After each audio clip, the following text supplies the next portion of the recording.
প্রকৃতির ছেলে পুরো গ্রামে আমার মান সম্মানে গা মেরে দিল। চোরের বাচ্চা, তোর এত বড় সাহস হয়েছে এইসব শিখতিস তুই? লেওড়া দেবো সেটা নিয়ে। কি হয়েছে রে?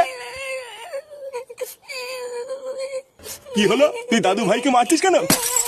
মারবো না তো কি করবো? পুজো করবো নাকি? কেন, দাদু ভাই কি করেছে? আবার জিজ্ঞাসা করছো কি করেছে?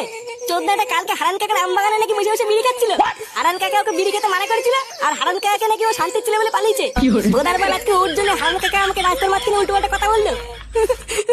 আমি কি একা খাইছি নাকি? হারান কাকার নাতিও তো ছিল আমার সাথে। বালা, ও খেলে দোষ নেই, আর আমি খেলে যত দোষ না। কি বলিস না? যত বড় মুখ নেই তত বড় কথা। তুই দাদু ভাইকে বকতিস কেন এইভাবে? বাচ্চা মানুষ, এটা ভুল করে ফেলেছে, তো কি হয়েছে? কি হয়েছে মানে? লেওড়া তোমার জন্য আজকে ও এতবার বেড়েছে। আমার জন্য বেড়েছে মানে? চোদনা হরি, তুই যেই বলে আমার বিড়ি পুঙ্গা মেরে খাস, সেই বলে কোনো দোষ নেই না? আর একটা বাচ্চা ছেলে ভুল করে একটা বিড়ি খেয়ে ফেলেছে, আর উনি বড় বাল হয়ে গেছে। চোদনা আমার, বেরো এখান থেকে।